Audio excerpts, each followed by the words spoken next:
Holistiplan presents Tax Time with Jeff Levine. Let's talk taxes. Hi, I'm Roger Pine from Holistiplan. I'm here with Jeff Levine. He's the Chief Planning Officer at Buckingham Strategic Wealth, also a member of our team at Holistiplan as our tax planning strategist. Jeff, welcome. It's February 28th of 2022, and we have new information about a law passed 35 years ago with RMDs. So bring us up to speed on what's going on with that. Yeah, anything before the pandemic just seems like ancient history, doesn't it? Never happened. Yeah, pretty much. It's so funny. In some ways, it seems like it's yesterday, and in some ways, it's like that. The gift from Titanic, like it's been 80 years. When she drops it, that heart of the diamond into the ocean or whatever. But anyway, I digress. So what's new? So we've got some released proposed regulations on the Secure Act. I think that's important to hit on. Right now, these are still proposed, so things are still potentially to be changed, but there were some very interesting things in the proposed regulations, some good clarifications that I expect to continue in the final regulations regarding treatment of spousal beneficiaries, children, some other clarifications regarding the rules for disabled and chronically ill individuals, even some stuff about trust, which we could spend just hours talking about on its own. But what was, I think, probably the headline news, if you will, out of the proposed regs was its treatment of the application of the 10-year rule itself. And so you want to start there? I mean, that's the big one. Yeah. Because previously you had these mega stretch outs. You could convert to a Roth and then name your grandchildren as the beneficiaries, and you'd get another 50 to 60 years of stretch out, which as a planning tool was fantastic for us. It was really great. It helped to really justify some of those Roth conversions. But I think from a policy perspective, I think they were like, wait a minute, this is meant to be a retirement benefit, not I saw it being called a loophole, an estate loophole, which I think was maybe unfair, but loophole means anything that's beneficial beyond what was originally planned for, I guess. Yeah, I mean, the reality is they needed money to pay for the Secure Act. Okay, they wanted fair. it to be a revenue neutral bill, and this is what, Right. So the 10-year rule, so my understanding, I mean, basically where they left it at was you got to take the money out within 10 years of inheriting an IRA, but the specifics we'll figure out later. And this is the later, right? Is that what essentially happened there? Yeah. So, when it was first released as part of the Secure Act, the general consensus was the 10-year rule is effectively the 5-year rule, just twice as long, right? So 5-year rule for non-designated beneficiaries, charities, estates, et cetera, says if someone inherits prior to their required beginning date, or rather if someone inherits prior to the decedent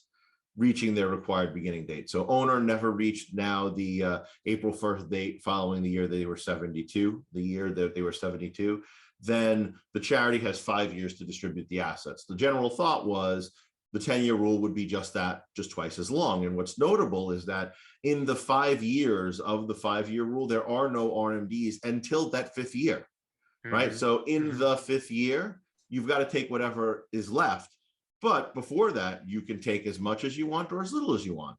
And that was generally the way everyone thought the 10-year rule would work. Then early last year, when they released the first version of publication 590B, there was an example in there that talked about taking annual distributions during each of the in addition to the 10 years, basically take the same RMDs you would have had if the Secure Act had not passed, plus make sure at the end of the 10th year, everything is emptied by that point, which we were like, well, that doesn't make it, that can't be right. And in fact, the IRS agreed, because weeks later, a spokesperson came out and said, yeah, there's an error in publication 590B. We're going to release an updated version. And several weeks after that, they did. And so if you go to the version of publication 590B, that is the publication that talks about distributions from IRAs, you could see that the 10-year rule says distributions may be taken prior to the 10th year, but are not required. So okay. That was kind of, we were back to normal. We're like, okay, well, we were all right to begin with. IRS kind of just left something in there that they shouldn't. Well, it turns out that it turns out that none of this was right. None of us were right about anything, or at least according to the proposed regulations, because what the proposed regulations do is they split the group of individuals. I'm getting some all sorts of weird arm thing here. So I apologize. I see like my arm is fading in and out of existence, like I'm on a holodeck It looks good. It looks for fine. Star Trek. So I'll apologize for that. But look, here's the deal. They split the group of non-eligible designated beneficiaries, that is the group that's subject to the 10-year rule, into two groups of its own. They said if you inherited from someone who died before the required beginning date, then it's the 10-year rule like we thought. 10 years, do whatever you want in the 10 years, and then at the end of the 10th year, you just have to have everything out. But if you inherited from someone who died on or after their required beginning date, then you're subject to both stretch RMD rules and the 10-year rule, which is just mind-numbingly complicated, right? I mean, let's face it, beneficiaries weren't great at following the rules beforehand. There are all sorts of studies even from the IRS that illustrate this. So now what we're going to do, we're going to make it even more complicated, and really unnecessarily so. The IRS has interpreted more narrowly crafted statute more broadly in the past. So I have very little clue as to why they chose to go down this route. It's somewhat frustrating, to be honest. So if you're an advisor, so right now what happens? So I'm an advisor, and I have a client who walks in the door. They have an inherited IRA. Yep. No change because they're grandfathered in, or what are the mechanics today of that client walking in the door? Well, assuming that this becomes final, and the amount of pushback that there's already been from practitioners in the area, the amount of kind of like that crazy surprise, like, I don't think you've got this right, IRS. I expect there to be a number of comment letters targeting this particularly, right? Like I expect there'll be tons of comment letters saying, just make the 10-year rule the 10-year rule. So at this point, I wouldn't do too much other than prepare those individuals.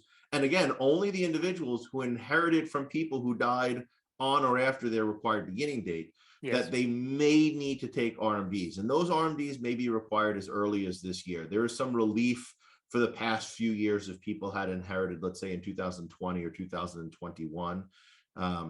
Because they were operating under the assumption that they didn't have to take anything because they were just could wait till the year 10.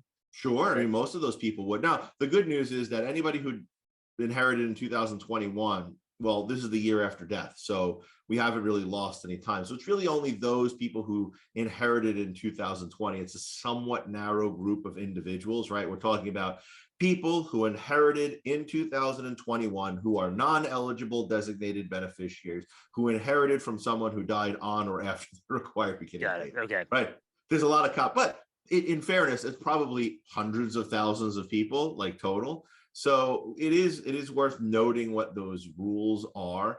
And just going forward, there may be RMDs. I would hold off on actually taking such distributions until we get final regulations, because that may change. But that is an interesting thing to begin to consider this year. And like the impact from a planning perspective is, let's say you had someone in that position and you were looking at doing Roth conversions. Well, maybe you were planning on filling up a bracket, assuming $0 of money coming out of a inherited IRA. If all of a sudden you've got to add a big chunk of dollars coming out of the inherited IRA, maybe now you can't convert as much because you've got income from other places, or you could still do it, but it's just not as tax efficient, right? So those are our challenges here. Got it. Okay. All right. And so the time, I mean, we've got a couple other things to cover, but the timing of that is like this summer. Did I see there's a comment period, and then hopefully this summer we'll get some clarity. So we'll be able to make decisions by the end of the year. The general rule with regulations, you have your 60-day comment period, and then they will, digest and come back and issue final regulations. I would not be surprised to see final regulations issued here sometime late in 2022. Got it. Okay.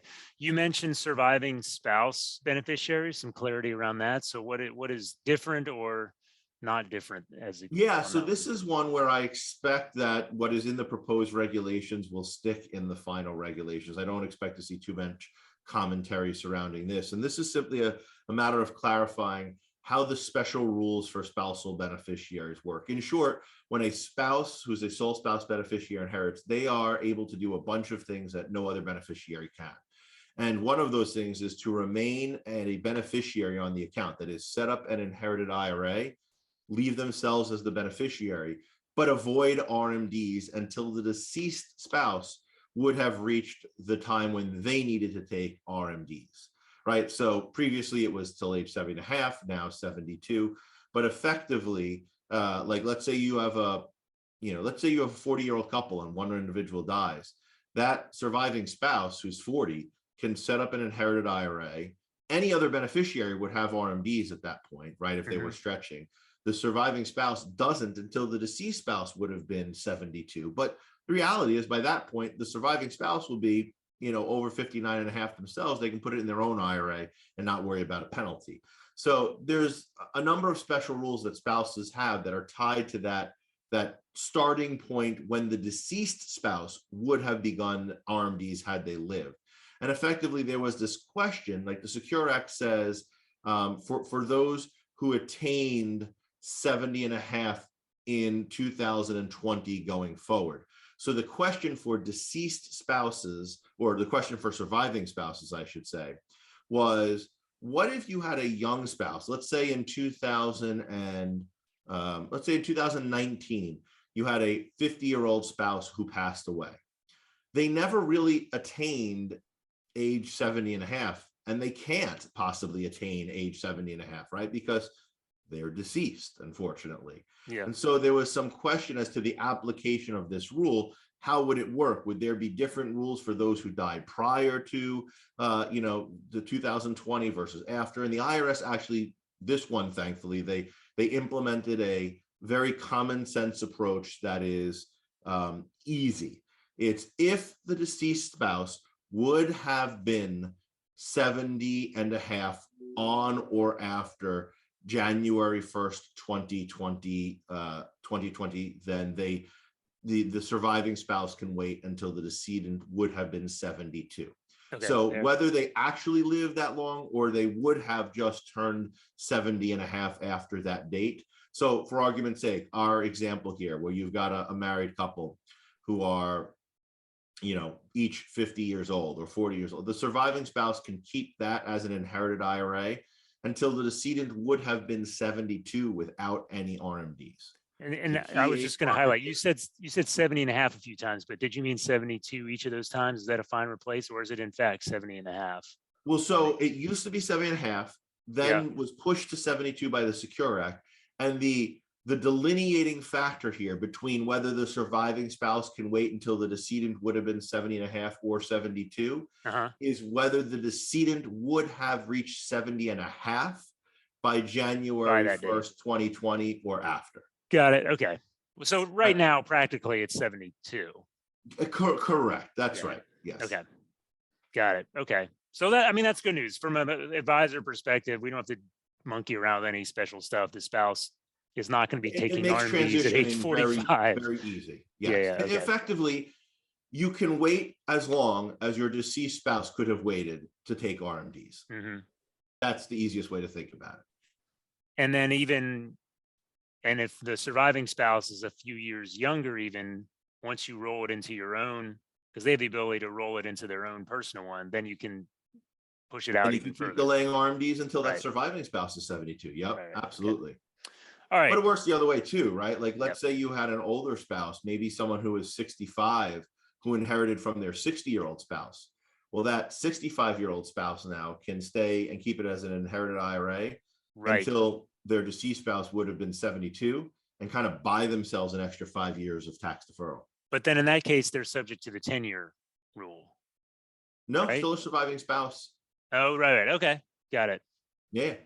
So that's the planning decision right there, is treated as an inherited IRA if the older spouse is the surviving spouse. That's right. Yep. Assuming you are trying to do everything you can to delay RMD. Yeah. Okay. So that's spousal stuff. Children. I noticed a thing about children and ages, which is always a mess because some states call it eight. Same with the utmas. It's like, are you 18 or are you 21?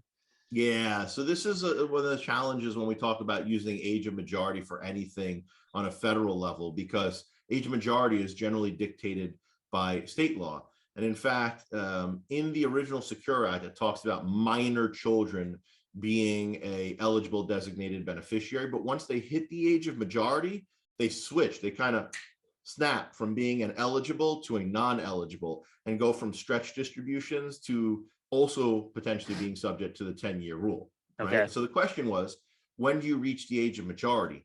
And under the regular Secure Act, or not the regular, the Secure Act, it said, as defined in subparagraph F.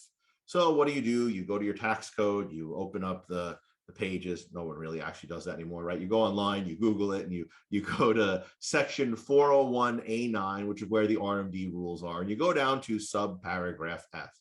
And lo and behold, when you look at subparagraph F, it gives you the equivalent of that old video gaming message like, sorry, Mario, your princess is in another castle, right? Like, thanks for coming, but it's not here.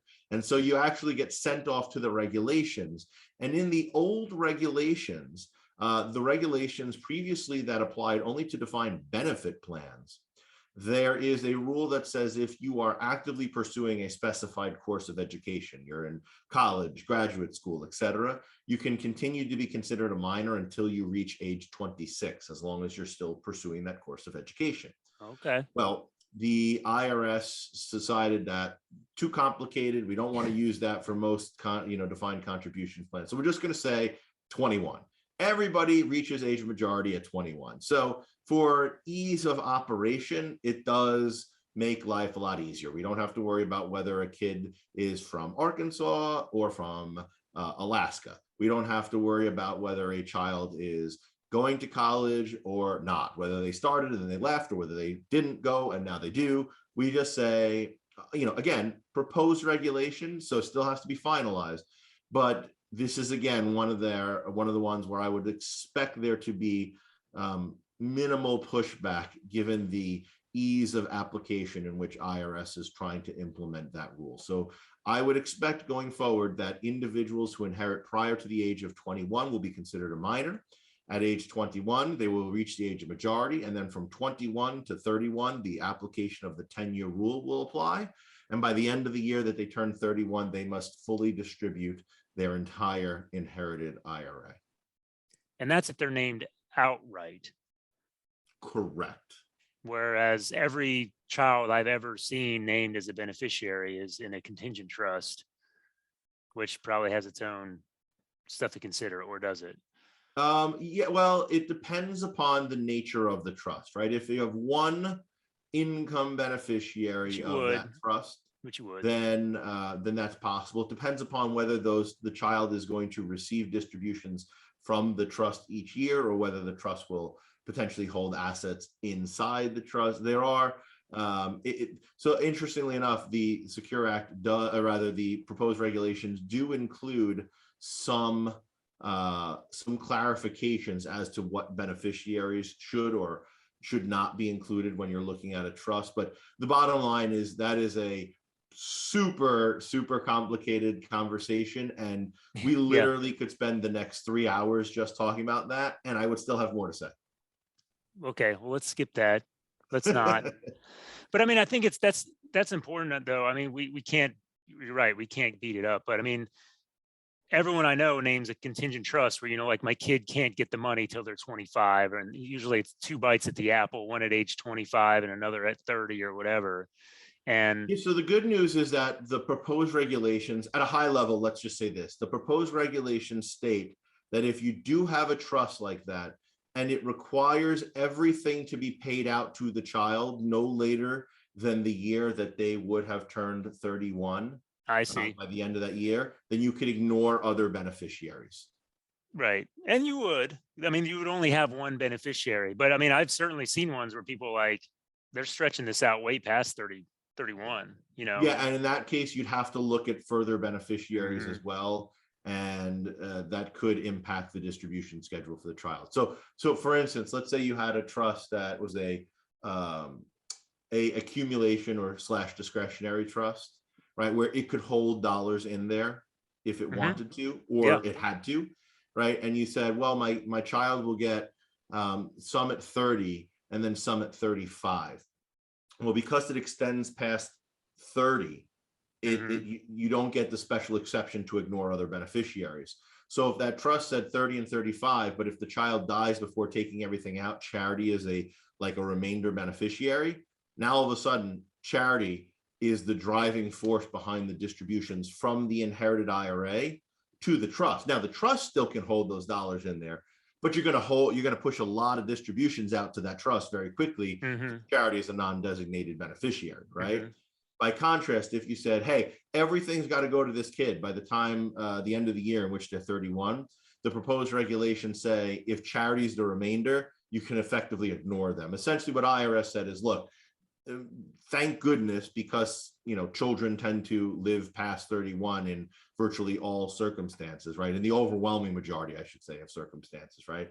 That the possibility of someone else getting dollars when the trust forces everything out of the trust by the end of the kid's 31st year is so minimal that we're comfortable ignoring other beneficiaries. Again, proposed regs, but that's something that people have been asking for a long time. So I expect that to stick in the final version of the regs as well.